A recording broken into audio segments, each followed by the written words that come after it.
Baik, selamat pagi kepada yang terhormat Bapak Dewan Penguji, Bapak dosen pembimbing, dan Saudara Muhammad Fatur Prayuda. Hari ini kita akan menjalankan acara sidang proposal skripsi untuk Saudara Muhammad Fatur Prayuda. Sebelum dimulai, saya akan menyampaikan beberapa mekanisme sidang proposal skripsi.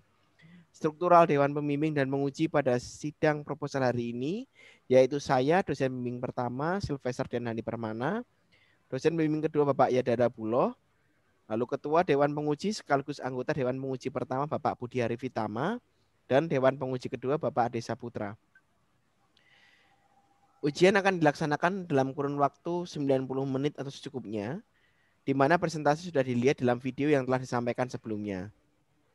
Sebelum dimulai, saya persilakan Saudara Muhammad Fatur Prayuda untuk berdoa menurut agama dan kepercayaan masing-masing untuk berlangsungnya acara ini. Silakan.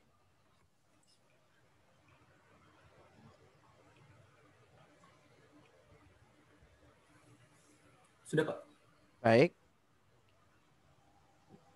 Saudara Muhammad Fatur Prayuda, terima kasih sudah mempresentasikan penelitiannya dalam video yang telah disampaikan kepada dosen pembimbing dan Dewan Penguji. Terima kasih Sekarang juga, saya Pak. persilahkan pada Dewan Penguji untuk bertanya. Kesempatan pertama saya persilahkan untuk Ketua Dewan Penguji Bapak Budi Arifitama untuk bertanya. Silakan Bapak. Oke, baik. Terima kasih Pak Handi selaku pembimbing utama dari Mas Fatur. Oke, selamat pagi Fatur. Selamat pagi, Pak.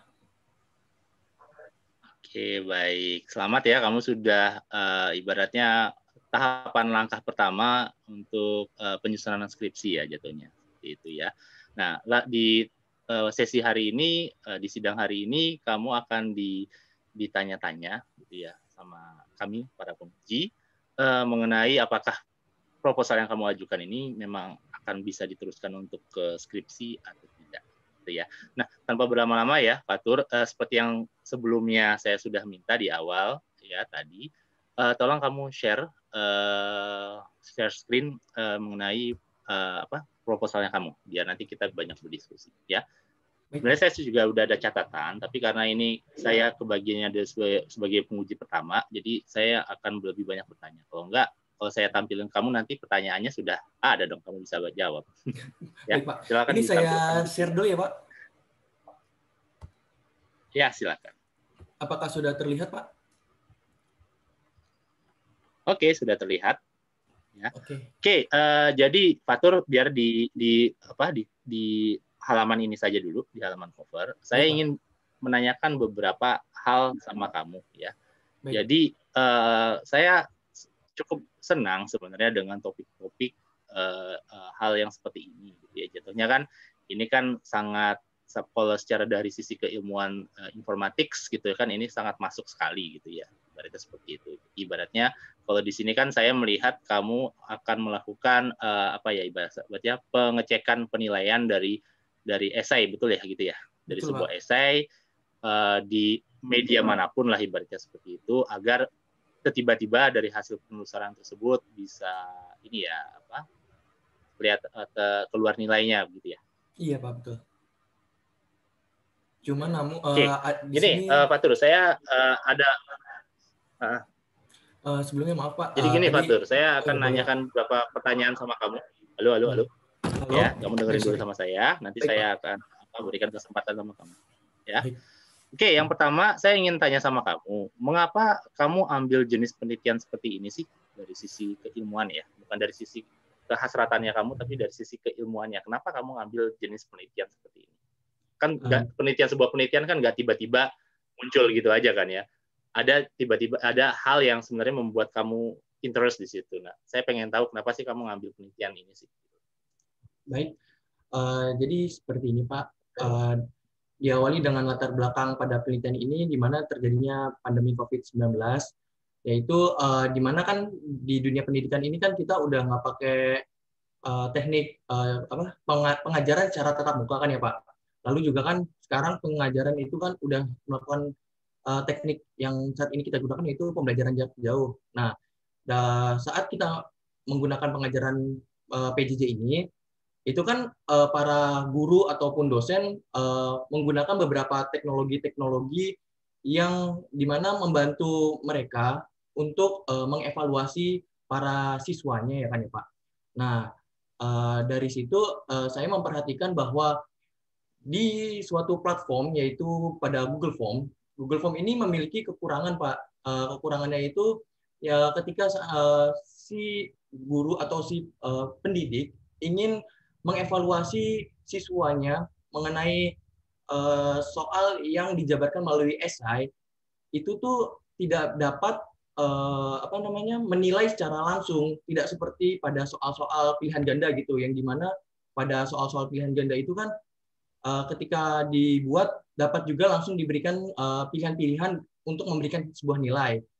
Berbeda dengan si esai itu sendiri, pada esai itu sama seperti pada pembuatan formulir biasa gitu Pak. Jadi sehingga ketika guru atau dosen atau para pendidik ingin membuat evaluasi kemampuan siswa mengenai materi yang telah disampaikan menggunakan soal-soal esai, itu tuh jawaban yang harus diberikan untuk nilai para siswa harus dibaca satu persatu, Pak. Jadi berdasarkan permasalahan tersebut, saya kira meneliti penelitian seperti ini, Pak.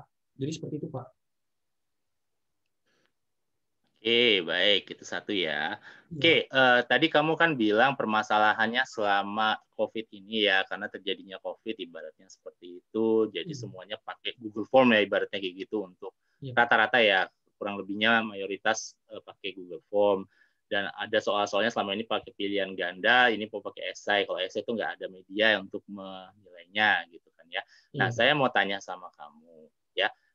Tadi udah kamu jelaskan secara gamblang banyak seperti itu. Kalau saya dengar dari penjelasan kamu itu kan baru dari sisi sudut pandangnya kamu sebagai orang yang mengobservasi sebuah fenomena gitu kan ya terjadi di lapangan.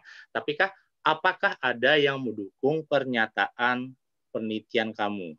Ibaratnya apakah sudah ada penelitian yang sebelumnya yang menyatakan memang betul bahwa esai ini tidak ada penilaiannya selama ini sehingga harus ada penelitian yang untuk membantu penilaian sebuah esai, atau adakah sebuah penelitian di luar sana yang juga telah melakukan penelitian seperti ini, di mana jatuhnya dia melakukan automatic essay scoring, ya, yang menjadi dasar dari penelitian kamu agar dibuat penelitian yang terbarukan dari kamu.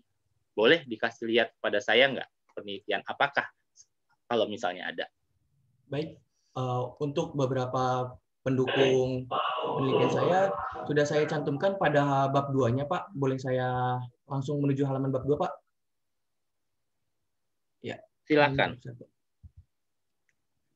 Baik. Pada bab 2 ini yaitu tinjauan pustaka. Di sini pada halaman ini saya mencantumkan beberapa referensi-referensi yang mendukung penelitian-penelitian mengenai automatic essay scoring, di mana ada salah satu penelitian dari Indonesia sendiri, yaitu penelitian oleh Ahmad pada tahun 2018 dengan judul E-Learning Automated Essay Scoring System menggunakan metode Searching Text Similarity Matching Text. Nah, penelitian ini membuat suatu sistem e-learning di mana pada sistem ini bisa memberikan nilai untuk soal-soal yang nantinya diberikan kepada siswa dan dikerjakan oleh siswa, lalu akan langsung memberikan memberikan nilai pada jawaban yang telah dikerjakan. Lalu untuk penelitian-penelitian di luar sana juga sudah banyak sekali penelitian yang membahas tentang automatic essay scoring, seperti Westera ini yang membahas tentang automatic essay scoring in applet game, reducing the teacher bandwidth problem in online training, di mana pada penelitian ini pemberian nilai otomatis sendiri ini berbeda dengan penelitian-penelitian lainnya, di mana penelitian ini menggunakan suatu sarana permainan, di mana dari permainan ini untuk mendeteksi kemampuan siswa berdasarkan materi-materi yang telah disampaikan oleh para pendidik, sehingga dari permainan ini nantinya dapat mengolah. Stop dulu. Oh, baik, Pak. Stop dulu. Itu kamu sudah terlalu jauh untuk menjelaskan karena saya nggak terlalu butuh untuk itunya. Tapi gini, saya mau tanya sama kamu dulu sebelum sampai ke situ dulu. apakah jenis penelitian kamu adalah berbasisnya adalah sebuah kasus atau case, atau penelitian kamu ini berdasarkannya literatur gitu. Saya pengen tahu maksudnya apakah dari penelitian sebelumnya atau berdasarkan sebuah kasus di sebuah sekolah tertentu atau sebuah perguruan tinggi tertentu gitu. Soalnya jatuhnya nanti akan beda nih nanti pertanyaannya. Kalau misalnya jatuhnya adalah penelitian yang sifatnya literatur atau kasus, literatur yang terlebih dahulu, jatuhnya ini penelitian dasar, gitu kan ya. Kalau terapan beda lagi nanti. Nah, saya mau tanya sama kamu, apakah ini penelitiannya yang sifatnya penelitian terdahulu atau yang terapan, atau yang memang berbasis studi kasus? Berdasarkan literatur, Pak.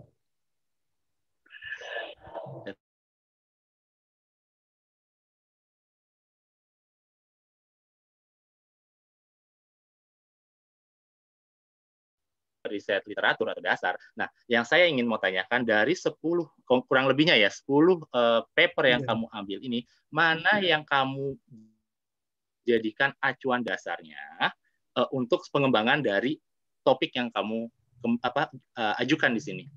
Soalnya kan namanya penelitian dasar itu berarti harus dari penelitian yang sebelumnya. Di mana penelitian sebelumnya yang kurang lebih ada yang kurang di situ. Improve-nya. Jadi benar-benar satu-satunya the one that you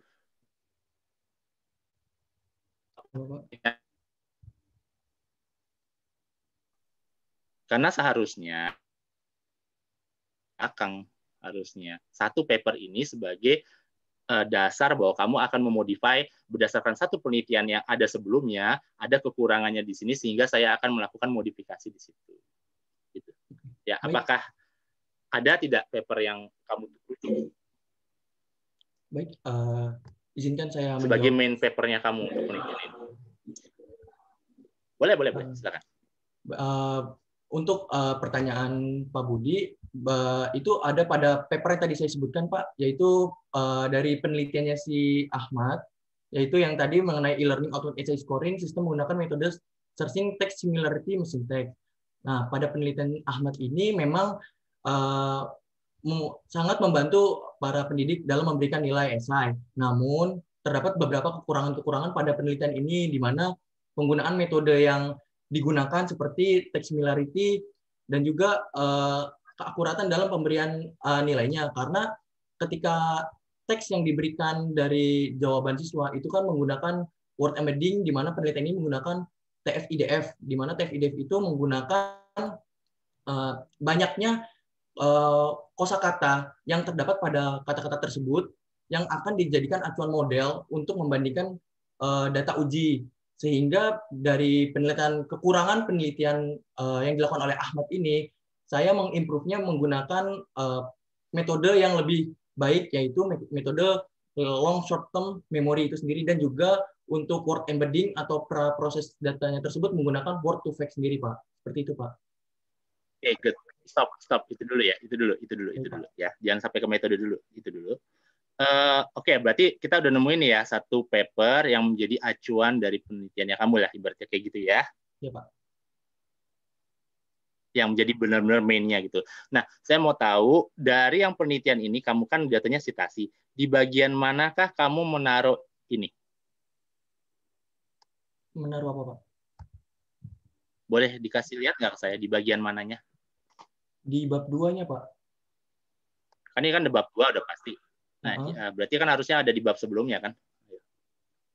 Mengenai apanya, Pak? Atau tidak? Kamu tidak menyantumkan di bab 1. Itu kan otomatis kan tadi ada papernya tuh ya. Itu kan jadi main papernya kamu loh. Iya, main papernya kamu apa kamu jelaskan ke latar belakang masalah bahwa itu menjadi salah satu masalah penelitian terdahulunya? Belum, Pak. Nah, coba ke atas deh, ke latar belakang deh. Ya. Coba ya ke latar belakang. Oke. Tunggu saya lihat juga ya latar belakang. Oke, kita lihat ya latar belakang itu. Nah, kamu latar belakangnya masih sangat deskriptif sekali ya jatuhnya. Di sini kamu menjelaskan tentang COVID ya, terus kamu ngambil referensi ya, gitu ya jatuhnya seperti itu ya, pembelajaran terus dikasih tahu ke Setiawan 2020 gitu kan PJJ. Yes, tapi di dalam problematika kamu di sini mana yang menjadi, karena ini kamu jadinya penelitian dasar ya, mana yang tadi paper yang kamu rujuk sebagai main papernya kamu gitu loh.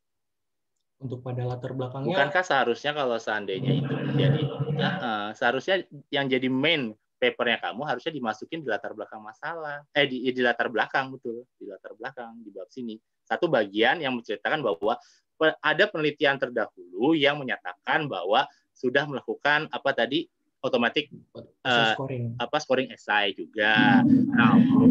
Namun ada kekurangannya kamu jelaskan di situ. Jadi saran saya kalau memang kamu mau arahnya ke situ, ini di bab latar belakang masalah kamu masukkan itu sebagai rujukan sehingga dapat kelihatan gap-nya bahwa yang sebelumnya ada hasil yang seperti ini, kamu mau ngomong improve dari hasil yang seperti itu. Kamu ini bukan penelitian terapan loh. Kamu bilang, kamu ini penelitian dasar. Kalau penelitian dasar kamu harus mengimprove sesuatu dari sebelumnya, bukan kamu meng-create sesuatu yang baru. Baik, Pak. Ya, meng-create sesuatu yang baru pun juga harus berdasarkan penelitian yang sebelumnya. Nah, di mana di latar belakang masalah saya belum menemukan itu. Ini baru persepsinya kamu saja, di mana yang bilang bahwa selama ini semua pakai Google Form, gitu kan? Mana selama ini yang bilang bahwa tugas-tugas dari sekolah ataupun dosen itu semuanya pakai essay, bisa saja semuanya pakai pilihan ganda aja, gitu kan? Sehingga apa yang kamu mau sampaikan di latar belakang yang itu tidak ada validasinya. Sehingga kamu harus mencari paper-paper yang benar bilang bahwa oh si ini mengatakan seperti ini gitu loh ya, untuk memperkuat argumennya kamu. Plus ketika kamu sudah mengatakan itu, kamu tetap harus menyatakan bahwa penelitian dari yang sebelumnya yang kamu ambil tadi yang ada di bab 2 itu harusnya salah satunya dari bab 2 itu masuk ke latar belakang masalah. Kamu yang menceritakan bahwa ada penelitian sebelumnya yang menyatakan bahwa ada yang sudah melakukan essay tapi ada kekurangannya sehingga kamu ingin memperbaikinya gitu ya, dengan metodenya kamu lah ibaratnya kayak gitu. Ada nggak di sini? Nggak ada. Belum ada, Pak. Ada nggak? Nah itu ya, makanya dari awal tadi saya tanya, belum kemana-mana dulu, saya tanya apakah kamu ini penelitiannya apa sih sifatnya, apakah dasar ataupun terapan. Kalau terapan kamu akan berbasicnya adalah fenomena dan kamu nanti akan kesulitannya adalah mengambil data collection-nya. Tapi kalau misalnya penelitian dasar, kamu data collection-nya tetap ada, tapi lebih ke arah dataset. Benar nggak? Betul, Pak. Iya, oke. Itu dulu untuk yang pertanyaan pertamanya. Lalu kedua, ya, kira-kira kan ini kan kamu kan jatuhnya kalau judul seperti ini kan tiba-tiba kamu pengennya mengimplementasikan metodenya saja kan jatuhnya dari sebuah metode, terus tiba-tiba bisa ngebuat scoring yang di essay itu ternilai gitu kan ya, yang dia pakai bahasa Indonesia. Nah, kira-kira problematika dari permasalahan kamu ini apa sih di penelitian kamu? Ya, kan kamu bukan problematikanya bukan terapan lagi di sini. Kamu problematikanya adalah penelitian literatur terdahulu gitu. Problemnya itu apa sih kira-kira harusnya di penelitian kamu? Pada penelitian saya, problem yang pertama adalah dari penggunaan si Google Form itu sendiri, Pak. Karena yang tadi saya bilang, kebanyakan ada beberapa pendidik yang menggunakan Google Form sebagai sarana untuk memberikan soal esai. Namun tetap saja pada pemberian nilai soal esai tersebut harus dibaca satu persatu jawaban dari para siswa sehingga baru dapat memberikan nilai itu sendiri, Pak. Seperti itu, Pak. Pendidik di manakah? Kalau boleh saya tanya. Kalau untuk studi kasusnya sih saat ini saya juga belum ada, namun beberapa paper menyatakan menggunakan Google Form sebagai sarana sebagai ujian, Pak. Bagaimana di bagian paling bawah saya membuat sebuah validasi di mana di judul penerapan aplikasi Google Classroom, Google Form, dan kuis dalam pembelajaran kimia di masa pandemi COVID-19 yang dilakukan oleh Multasi sendiri. Penelitian ini membuat sebuah penelitian di mana penelitian ini menguji ke platform mana yang efektif dalam membuat suatu soal. Seperti itu, Pak. Wait. Gini Pak Tur. Kenapa saya nanyakan pendidik? Karena kan jatuhnya kan kamu kan bukan tipikalnya adalah tipikal riset yang terapan. Risetnya kamu adalah dasar, stick to dasar. Artinya kalau stick to dasar itu adalah stick dari sisi paper dari sebelumnya. Yang tadi saya minta bahwa main papernya kamu apa sih yang dari berdasarkan penelitian sebelumnya. Artinya problematikanya kamu itu harusnya berdasarkan penelitian yang sebelumnya, bukan berbasis fenomena. Yang kamu tadi nyatakan itulah berbasis fenomena. Apakah boleh dinyatakan seperti itu? Boleh. Tapi itu bukan menjadi main problemnya kamu, bahwa selama ini pakai Google Form, pakai quiz. No, that's not the thing. Apa yang dibilang sama penelitian yang sebelumnya? Itu yang harus menjadi problematika kamu. Dan di mana hasil dari problematika dari penelitian sebelumnya itu menjadi hal yang harus kamu improve di penelitiannya kamu. Kalau yang dari penelitian sebelumnya apa kira-kira problematikanya? Yang menjadi kelemahannya dari hasil penelitiannya? Pada penelitian yang sebelumnya, tadi yang mainnya lah, yang tadi yang 2018. Baik, pada penelitian sebelumnya itu mereka mengubah ujian yang konvensional di mana ujian kertas diubah menjadi ujian e-learning menggunakan suatu website di mana pada website tersebut menggunakan suatu form seperti itu, Pak. Kelemahannya aja.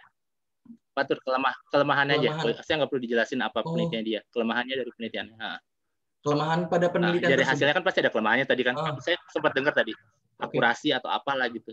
Penelitian pada penelitian tersebut itu penggunaan dari metodenya sendiri yang tadi saya bilang menggunakan TF-IDF dan juga menggunakan text similarity, yaitu metode yang digunakan adalah Cosin similarity, di mana Cosin similarity itu menggunakan jarak vektor antara banyaknya kalimat dari kalimat A dan kalimat B, di mana kalimat A bisa digunakan sebagai kalimat dari dosen atau pendidik dan kalimat B adalah jawaban siswa. Jadi jawaban pendidik dan siswa ini dibandingkan jarak vektornya.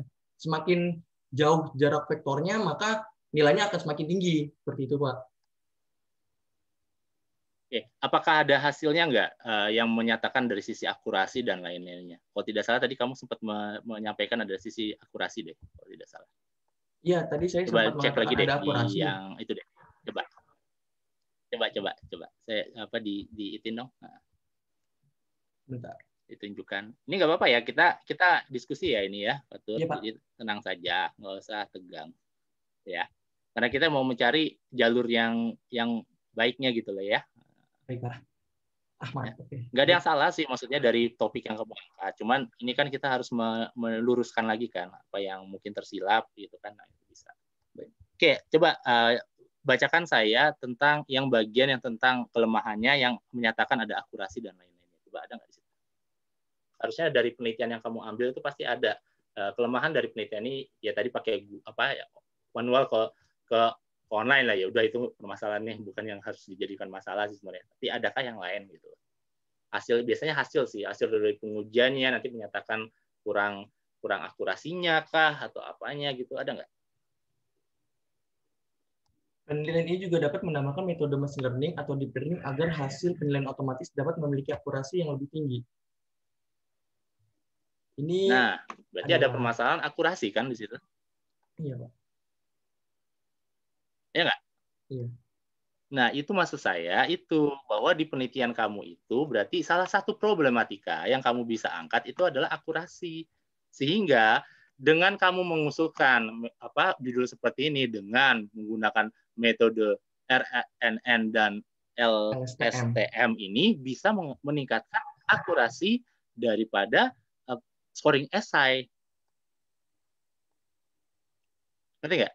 Ngerti, Pak. Kalau nggak, ngapain kamu menggunakan RRN ini sama LSTM ini?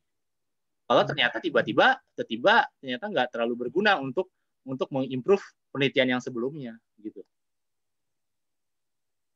Paham nggak kira-kira, Fatur? Silahkan dicatat ya, soalnya ya itu bagian penelitian kamu. Jadi penelitian kamu nggak hanya fokus cuma untuk membuat aplikasinya toh, ya karena kamu penelitian dasar loh, kamu bukan penelitian terapan. Kalau penelitian terapan, saya memahami bahwa seperti ini, bahwa kamu memang meng-create aplikasi untuk satu organisasi atau sebuah tempat gitu kan, it's fine gitu kan, jadi seperti itu karena mungkin di tempat itu memang belum ada, oke, itu terpapan. But yours itu adalah penelitian dasar. Nah, penelitian dasar itu harus berdasarkan penelitian yang sebelumnya. Dari kelemahan yang penelitian sebelumnya kamu angkat, kamu cari apa yang menjadi kelemahannya tersebut. Oh, ternyata dari sisi akurasinya. Kalau dari sisi yang kamu ambil di sini kan dari sisi akurasi kan ya, yang kamu di tinjauan pustaka kan? Iya, Pak. Ya kan?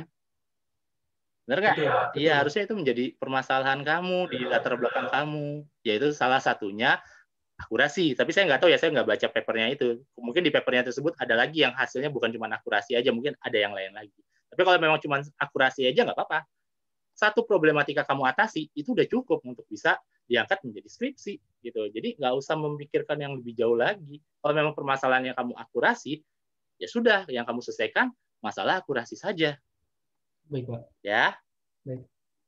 Either itu mau pakai topiknya ini nggak apa-apa, nggak masalah. Tapi kamu harus bisa memastikan bahwa metode yang kamu pakai, RNN dan LSTM, itu memang mampu untuk meningkatkan level akurasinya dibandingkan dengan metode yang dipakai sama orang lain yang sebelum kamu gitu. Baik, Pak. Oke? Oke. Paham nggak kira-kira maksudnya saya? Paham, Pak. Kalau nggak paham, bilang aja, tanya. Nggak apa-apa. Paham kok, Pak. Paham ya? Jangan sampai kamu Pak. tersesat. Gitu, ya. Iya, Pak. Ya, soalnya kamu penelitian dasar ya, bukan terapan ya. Tidak. Baik. Kalau terapan saya nggak nanya itu. Ini karena kamu dasar, saya nanyanya ke arah situ. Ya. Baik, Pak.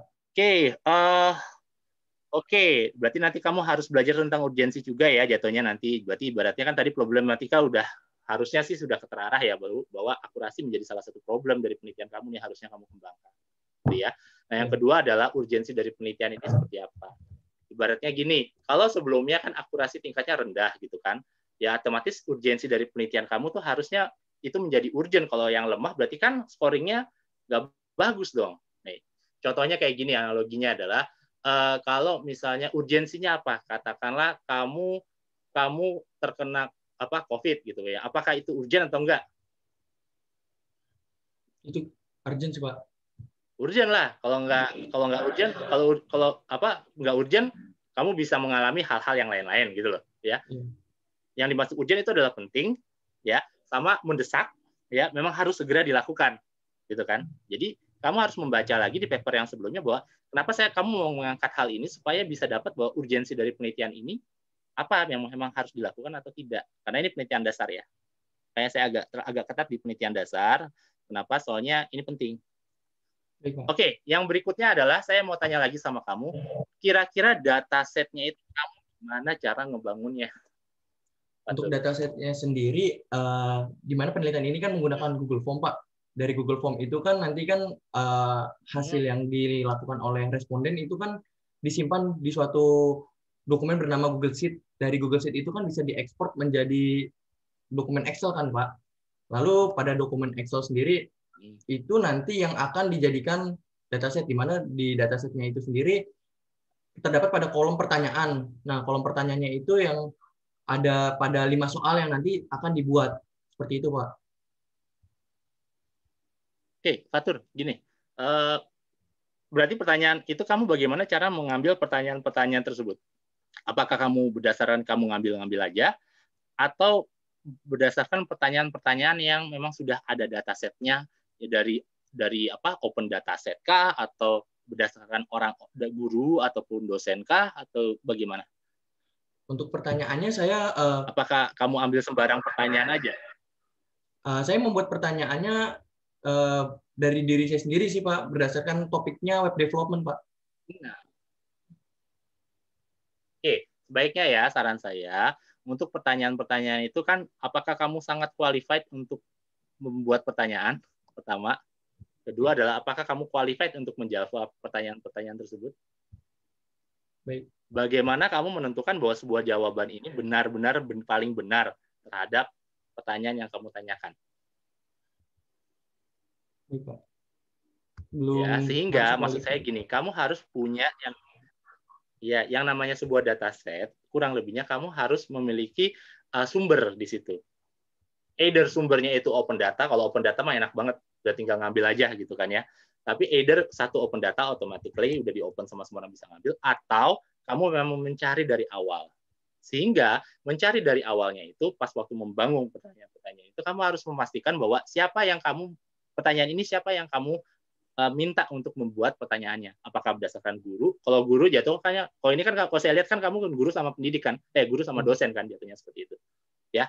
Ya, kurang lebihnya kamu bisa bertanya untuk sembarang bukan sembarang, dari mungkin kamu harus mencari lagi data collection-nya, satu guru mungkin sama satu dosen udah cukup, dimintakan untuk membuat satu pertanyaan sama jawaban. Jadi satu pertanyaan udah pasti pertanyaan yang berupa pertanyaan yang memang expertnya itu, sama jawaban yang benar-benar paling terbaiknya. Benar nggak? Soalnya itu menjadi acuan kan, bahwa pertanyaan inilah yang paling sempurna gitu kan. Benar nggak? Iya Pak, betul Pak. Terlepas nanti pas waktu di Google Form gitu kan ada respondennya gitu, respondennya ngejawab ya pertanyaan itu ya, ngejawab terus nanti dapat scoringnya kan. Iya. Gitu kan, pelatihannya gitu kan harusnya. Iya. Iya. Tapi bagaimana kamu memastikan si data itu valid gitu kan ya? Pertanyaan itu valid. Apakah dari kamu? Nah, kan enggak kan? Harusnya kan dari expertnya kan. Nah, expertnya di sini siapa? Guru atau dosen. Siapa expertnya? That's the thing. Oke? Baik, Pak. Ya, nanti kamu perhatikan lagi itu aja ya. Oke. Itu oke. Oke, ini udah oke. Tadi udah beberapa pertanyaan udah kamu jawab ya. Bagus ya. Saya senang ya, maksudnya pola sidang kayak gini saya pengennya kita tuh mengimprove gitu ya. Mengimprove yang kalian buat. Soalnya kenapa kamu sudah bisa masuk ke sidang proposal, artinya kan sudah diokekan sama pembimbing. Ya, betul ya? Artinya adalah setidaknya proposal kamu sudah baik gitu kan ya. Cuman perlu diperbaiki lagi gitu kan. Betul, Pak. Nah, gitu. Makanya ada sidang namanya proposal itu seperti itu. Kita ingin mengimprove kemampuan dari pola yang mungkin tadi kurang, yang masih namanya juga berproses ya mahasiswa, ini menjadi lebih baik lagi. Gitu ya. Baik, Pak. Oke, ini udah tadi udah di ini ya. Sebenarnya saya udah ini ya, udah ngetik-ngetik juga. Nanti mungkin saya kirim ke kamu juga deh kali ya, ke email kamu juga catatan dari saya.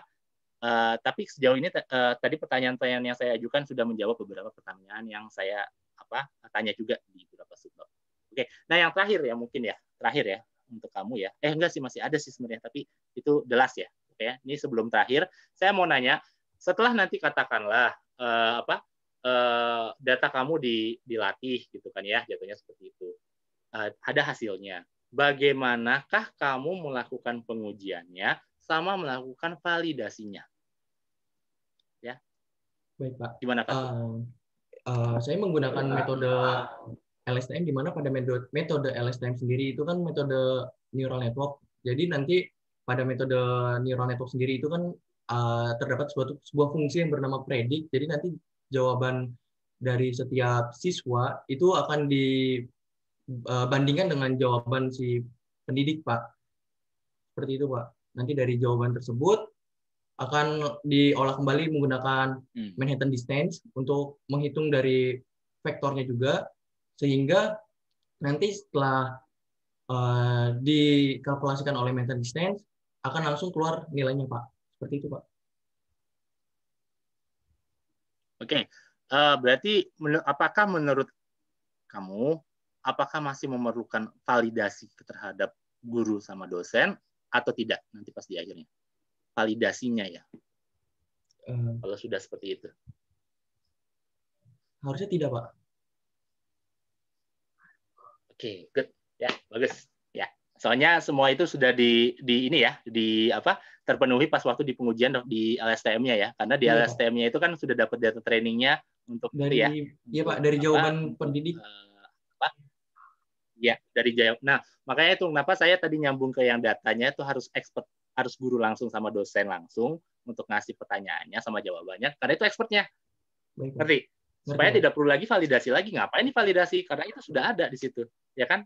Ya, guru sama expertnya itulah yang menjadi guru sama dosennya yang menjadi expertnya. Ya. Oke ya, berarti cukup sampai ke pengujian saja jatuhnya seperti itu ya. Baik, Pak.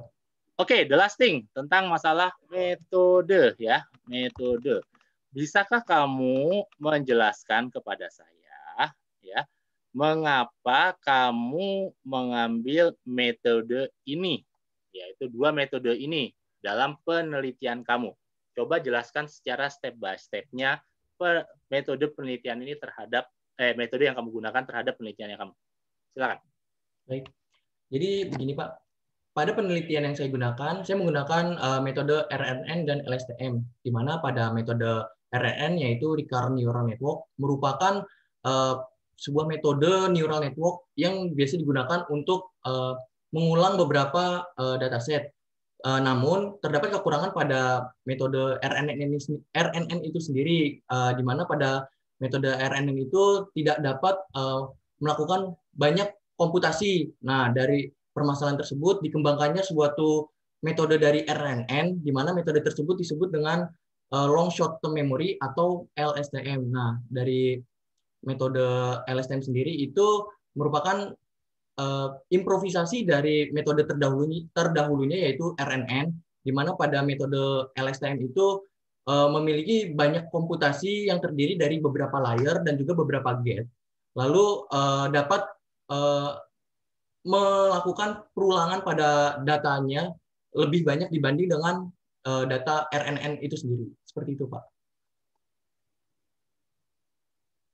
Oke, bisakah kamu menunjukkan kepada saya ada nggak sebuah penelitian yang terdahulu yang membahas metode RNN dan LSTM ini yang memang menyatakan bahwa RNN dan LSTM ini memang cocok dan memang dapat meningkatkan sebuah sisi akurasi ya dari sebuah problematika, nggak harus yang esai gitu loh. Ada nggak? Sebentar Pak, boleh saya cek terlebih dahulu? Nah, boleh silakan. Soalnya gini, kalau ketika kamu mengambil sebuah metode dan yakin bahwa metode itu yang paling terbaik, artinya kan ada metode tersebut pernah diterapkan di penelitian yang sebelumnya, mungkin di domain yang berbeda gitu kan ya. Yang itu bisa menjadi acuan bahwa ya saya pakai ini gitu. Karena memang di problematika yang dengan domain yang lain, ternyata memang bisa meningkatkan tingkat akurasinya gitu. Ada nggak di tinjauan pustaka? Kalau nggak ada, itu menjadi PR kamu berarti. Nggak ada, Pak. Beberapa nah, metode. Kan, ya itulah maksud saya seperti itu. Ya, maksudnya ketika kamu ngambil sebuah metode, ya menerapkan sebuah metode, kamu harus bisa menjabarkan bahwa mengapanya sih kamu pakai metode ini, gitu kan. Nah, untuk menjelaskan bagaimana mengapa kamu mengambil metode ini, ya tentunya dari penelitian yang sebelumnya, bahwa ada penelitian yang sebelumnya yang katakanlah bahas dulu dengan RNN. RNN bisa diterapkan di sini-sini. Mengapa digabungkan dengan LSTM? Karena dari hasil penggabungan ini ada beberapa penelitian yang telah membahas juga metode seperti ini, ternyata bisa meningkatkan akurasi. Karena jatuhnya problematika yang menjadi PR kamu, yang saya minta ke kamu ya, itu kan problematikanya akurasi kan. Nah, berarti otomatis dengan pakai RNN dan LSTM ini harapannya akurasi dari scoring essay ini menjadi lebih meningkat harusnya. Gitu. Oke, Fatur, tolong itu semua dicatat ya, jangan sampai tidak dicatat loh ya. Nanti saya tunggu catatannya kamu ya, nanti catatannya kamu itu nanti dikirim ke Pak Handi sama ke saya emailnya ya, nanti di chat saya. Harusnya kamu tahu lah email saya ya, nggak perlu di ini lagi. Ya, Arif@trilogi.ac. Jadi saya akan memastikan apakah yang kamu tulis itu sesuai dengan apa yang saya minta atau enggak ya. Baik, Pak. Gitu ya, Fatur. Oke, saya rasa cukup ya pertanyaan-pertanyaan saya. Sebenarnya masih banyak pertanyaannya, tapi saya sudah juga siapkan dokumen pertanyaan. Nanti mungkin juga saya akan kirimkan ke kamu biar menjadi saran aja buat kamu. Ya, silakan nanti bisa dipertimbangkan dan bisa juga diobrolkan dengan pembimbing kita. Oke, terima kasih untuk waktunya. Saya kembalikan kepada Pak Handi selaku pembimbing utama. Baik, terima kasih Bapak Budi Arifitama yang telah memberikan kritik, saran untuk Muhammad Fatur Prayudha. Nah, sekarang tiba ke sesi yang kedua, yaitu untuk Bapak Ade Saputra. Saya persilakan Bapak Ade Saputra untuk mengajukan pertanyaan. Silakan Bapak. Baik, terima kasih Pak Handi. Selamat pagi, Fatur. Pagi, Pak. Ya, apa kabarnya? Baik. Bapak gimana, Pak? Alhamdulillah. Masih puasa juga. Oke, saya coba share screen dulu ya. Pak. Saya matiin dulu ya, Pak. Ya, kamu matikan dulu ya. Oke, sebentar. Gimana, udah kelihatan? Kelihatan, Pak. Oke, sebelumnya saya ucapkan kamu selamat ya, sudah masuk ke tahapan proposal. Jadi kami di sini sebagai dosen penguji ya, memberikan masukan lagi ya. Sebenarnya kamu sudah ada dosen pembimbing ya, 2 dosen. Jadi di sini kami hanya memberikan masukan tambahan saja ya. Tujuannya di sini ya untuk membangun agar skripsi kamu lebih baik lagi lah ya setelah nanti di sidang akhir. Oke, tanpa berlama-lama lagi saya lanjut saja ya, karena saya sebagai dosen penguji kedua. Baik, saya sudah buat beberapa catatan sih sebenarnya, tapi ya tidak begitu banyak sih. Alhamdulillah kamu lumayan baik lah ya dalam penulisannya di sini ya, tapi tetap ada saja beberapa ya. Misalkan untuk di surat keterangan ya, untuk kata penghubung di sini dan itu jangan digunakan huruf besar di awal ya. Jadi dan atau itu jangan ya. Kemudian ya ini jarak saja ya antara judul abstrak sama ininya paragrafnya ya, itu mohon diberikan space. Ini juga sama, ini warna fontnya ya berbeda ya. Itu tinggal kamu samakan saja. Lalu ini ada yang seharusnya italic, ya, kamu lupa ya, terlewatkan. Nah, di sini lumayan banyak maksudnya. Ada yang tidak italic, terus ukuran fontnya berbeda, terus ada juga jenis fontnya juga berbeda ya.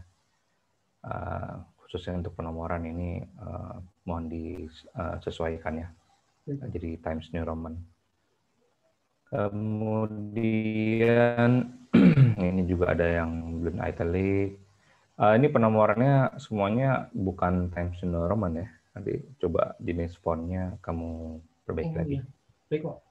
Ya ini ada yang ya semua halaman itu salah ya. Kemudian ini ada yang seharusnya digabung dan ada yang dipisah ini ya. Ini titiknya ini kejauhan nih ya. Spasinya terlalu jauh. Kemudian ini nanti kamu kan sudah menjabarkannya ya kepanjangan dari RNN sama LSTM. Jadi masukkan saja ya dari saya sih, baiknya sih seterusnya kamu langsung gunakan aja RNN sama LSTM ya, nggak usah ditempatkan lagi kepanjangannya. Ini standarkan saja ya dengan paragraf-paragraf sebelumnya ya. Kamu kan ada masuk dalam dikit kan ya. Nah, ini kamu samakan saja. Baik, Pak. Ya. Ini catatan saja nih ada tenaga pendidik ya. Kan ada 2 tuh, tenaga pendidik dan tenaga kependidikan. Iya enggak? Iya, Pak. Tahu nggak bedanya apa? Kurang tahu, Pak. Itu PR kamu. Coba kamu cari ya. Pak Budi kasih PR, saya juga kasih PR. Ya, jadi biar kamu tahu tenaga pendidik itu apa sama tenaga kependidikan ya. Jangan sampai salah nanti ya. Itu. Kemudian ya ini juga sama ya distandarkan saja. Ini seharusnya kalau menurut saya untuk membuat website titik sebenarnya baiknya sih. Kamu lanjut tinggal hasil dari proses. Baik, Pak. Ya. Kemudian ini jangan bold ya. Ini ada alignment-nya justify. Ya ini juga untuk di bab 2-nya sih nggak terlalu banyak sih. Cuma beberapa saja sih. Ya ada yang typo, ada juga yang tidak italic, itu aja sih. Ada masalah. Langsung ke bab 3-nya. Ya ini ada yang seharusnya italic, ada enggak. Ya ini langsung aja ya. Kamu sebutkan aja metodologinya ya. Di sini ya, kamu menggunakan LSTM ya. Iya, Pak. Nah ini setiap judul dari subbab ya. Ini kamu di bold aja. Oh itu di bold. Ya. Baik, Pak. Ini fontnya kecil sendiri. Ini kenapa italic nih maksudnya? Nah ini yang tabel 3.1. Ini jangan italic ya. Italic itu cuma untuk bahasa asing saja penggunaan. Ini tadi juga sudah ditanyakan sama Pak Budi sebenarnya terkait dengan pertanyaan-pertanyaan yang yang kamu gunakan di sini, ya kan? Saya juga kaget nih kok kenapa bentuk pertanyaannya jelaskan. Nah, itu tadi Pak Budi udah berikan masukan yang panjang lebar tuh ya. Kamu bisa gunakan ya masukan dari Pak Budi. Kemudian ini ya yang saya italic ini ya kebanyakan maksudnya saya highlight ini seharusnya di italic ya karena bahasa asing. Ya ini juga ini tiba-tiba fontnya kecil sendiri nih, tabel 3.3 ya. Itu standarkan lah ya, sama jaraknya ini terlampau jauh ya. Ini kamu tahu nggak perbedaan kolom sama kolom?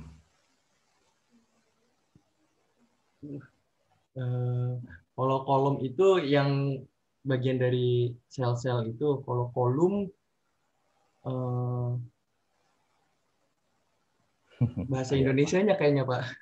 Ya, itu kolom itu bagian apa ya biologi lah maksudnya karena biologi ya. Nanti coba kamu perbaiki ya. Baik Pak. Nah, jadi bahasa Indonesia itu salah satu huruf saja beda arti ya. Jadi hati-hati ya. Itu coba kamu perbaiki ya. Saya temukan dari 2 sih. Ini juga fontnya, ini ukurannya ya. Tadi ya saya highlight aja karena terkait dengan pertanyaannya sesuai dengan Pak Budi tanyakan sebelumnya. Ini juga di bold ya. Ini menurut saya sih kata akan diprocessing. Nah, itu mungkin bisa kamu perbaiki lah ya. Ini penggabungan antara satu kata kata penghubung sih ya, di dan processing. Nah, itu mungkin bisa kamu tambahkan kata Indonesianya dulu apa ya, baru dimasukin ke processing, ataupun bisa juga kamu gunakan bahasa Indonesia saja kalau misalkan apa namanya susah ya. Misalnya dengarnya juga agak gimana gitu ya. Dipaksakan, di processing. Kemudian ini gambar ya. Gambar ini ada sumbernya nggak? Kamu ambil dari mana? Kalau untuk gambarnya sendiri, saya bikin dari Draw.io Pak. Oh, Oke. Berarti ini abaikan saja, ini saya hapus ya. Saya cuma ingin nanya aja. Tapi kalau bisa ininya lebih diperjelas saja ya. Karena takutnya nanti kamu sudah berapa kali fotokopi nanti untuk apa namanya setelah ya insya Allah nanti ya pas sudah skripsi di akhir nanti ada hardcover tuh sama beberapa hardcover yang kamu harus berikan ke perpustakaan dan prodi ya. Jadi usahakan gambar-gambar seperti ini baiknya dari awal itu lebih jelas ya, garisnya apa namanya katanya ya. Jadi pas waktu kamu fotokopi nanti nggak hilang ya, malah kamu nanti ada kerjaan 2 kali fotokopi, maksudnya perbaikan untuk lembaran ini ya. Baik Pak. Kemudian ini ya ini persamaan ya, kebanyakan hampir semuanya lah ya persamaan ini, ukuran fontnya itu coba kamu perbaiki ya, termasuk yang gambar juga sama.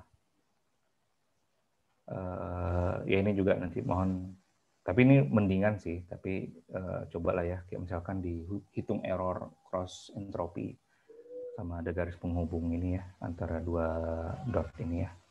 Nanti coba kalau bisa diperjelas juga sih ya. Lebih jelas lagi kalau misalkan nanti di fotokopi jadi nggak hilang. Lagi ya. Ini juga sama di bold, ukuran fontnya.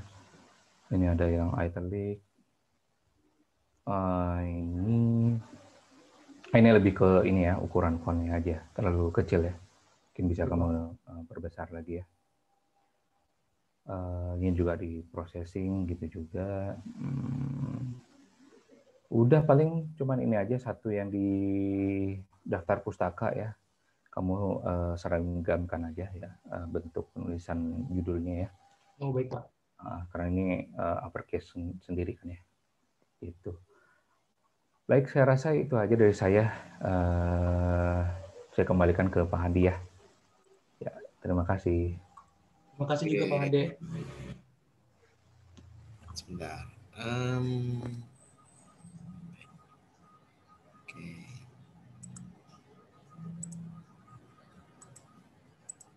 Baik, terima kasih Bapak Desa Putra sudah memberikan saran, kritik, ide, dan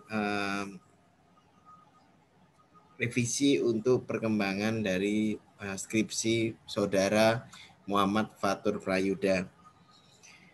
Baik, saudara Muhammad Fatur Prayuda, setelah selesai sesi tanya jawab ini, silakan saudara Muhammad Fatur Prayuda akan dipindahkan ke waiting room terlebih dahulu. Kami Dewan Penguji dan dosen pembimbing akan rapat singkat untuk memutuskan apakah proposal Anda dapat dilanjutkan atau tidak dapat dilanjutkan untuk menjadi skripsi. Silakan standby di sana. Sewaktu-waktu akan kami panggil kembali ke dalam ruangan sidang online ini. Terima kasih. Baik, terima kasih. Baik, saudara Muhammad Fatur Prayuda, betul ya? Betul, Pak. Betul. Baik. Saya bacakan keputusannya ya, boleh ya? Boleh, Pak. Mohon kalau misalnya nanti keputusan itu tidak sesuai dengan harapan, mohon dapat diterima dengan baik. Seperti itu ya. Oke. Saudara Muhammad Fatur Prayuda, berdasarkan rapat Dewan Penguji dan dosen pembimbing, maka kami memutuskan bahwa proposal skripsi Anda dengan judul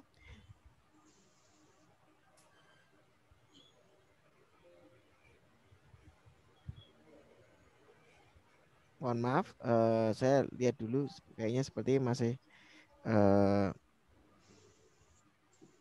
oke, mohon maaf. Saya bacakan,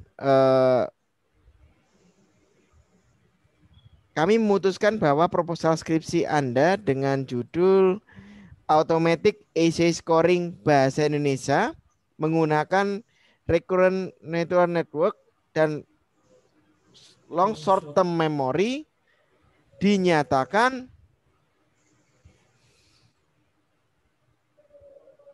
disetujui untuk dilanjutkan dalam skripsi.